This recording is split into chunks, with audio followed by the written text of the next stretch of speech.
Hey, what is happening everyone? Welcome back to another video, and today we have ourselves the Bionik Mantis, so without further ado, let's get right into it. As you can see, this is originally meant for the PSVR headset, and it happens to be a pretty popular option for a lot of Quest users. So let's go ahead and find out if it actually lives up to the hype. Now, although this is meant for the PSVR, of course, thanks to its design, it's very easy to adapt to a majority of the Quest 2 straps. It's easily adjustable, you just plug it in, and you're pretty much good to go. And here is what it looks like. So far it's feeling pretty good, quality feels nice, actually very solid, which I'm hoping that it's going to stay on pretty well. It's also got the click mechanism, which is going to be very handy. Since they are on the ear headphones, you will want a little extra force just on your ear like so. And the majority of it is made out of leather, so it should keep out moisture. Now as for the cable here, it feels nice and solid, it's very rubbery. I would say it's definitely got the quality, and it has a nice right angle cable. Now take a look at the mechanism itself. As you can see, it is spring loaded, so it just snaps on, and it does slide up and down. So let's go ahead and set it up real quick. Alright, so after about a minute or so of fiddling around trying to place this, I just found out the material here is actually pretty bad. It's very easy to scratch off, and it's leaving a whole lot of marks, as you can see here on my thumb, as well as on my table. In fact, I noticed this mark right here at the beginning of the unboxing, which means it was actually scratched inside the box itself, probably during shipping. It doesn't leave me with any confidence that this will last. I'm currently trying to set it up on the M2 Pro, and it's not holding up. First of all, if you actually pull this too tight, it will eventually actually come out. You can see the spring-loaded coil, and there we go. It's nice and snug. Alright, let's do the other side, and then we'll test it out on the Elite strap. Here's a quick shot of the table. That's like a minute of just fiddling around, and the material here just disintegrated.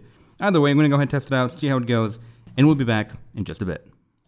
And we're back. So I went ahead and tested it out for half an hour, then switched back to the original Quest 2 speakers, and what can I say? They're not great. The sound quality that you're getting out of the Bionics are just not worth the $50. For $50, you can get yourself a pretty nice pair of earbuds, or even a gaming headset that's over the ear, much more comfortable, and you can get more use out of it. Or even a Bluetooth pair of headphones. And again, I'm only talking about the sound quality itself. This is just not good enough for the price. And no, I'm not even talking about the material and the dirt that the Earpads are leaving behind. I'm only talking about the sound quality. So you're asking, what does it sound like?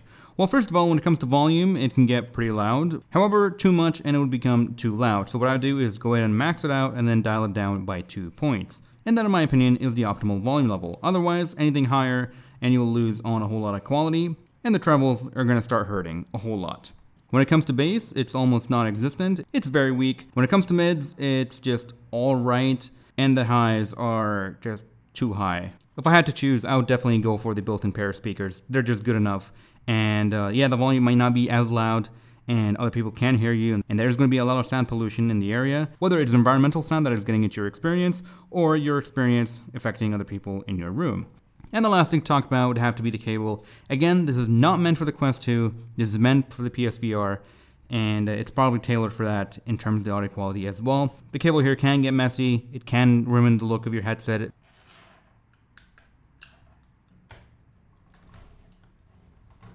Now, if your headset isn't already messy enough, then this thing is only going to make it worse, since the cables here are just not designed for the Quest 2, and it's just going to be a disgusting mess. It's not great. All in all, sound quality, not great. Comfort, it's not worth the sound quality because it adds heat. The material is disintegrating. Maybe this is a new issue. I have looked around on Amazon, I have looked all over Reddit, I haven't found a single person talking about this issue. Maybe it's just me. Maybe this material will hold up if you just use it normally, but I mean, just little scratches like that will make it leave behind a ton of material. And just one last thing before we end this video, if you want to install this on the majority of the Quest 2 straps, you'll be risking actually pulling it too far and dislodging the mechanism. Now, nothing is broken here, at least I think, but I should be able to install it back in here, but it's going to take some work, and that's just extra hassle that nobody needs to go through. Because the way you install it, you have to go a bit too far and slightly have it dislodged from the safety mechanism and then pop it back in when you have it across the band.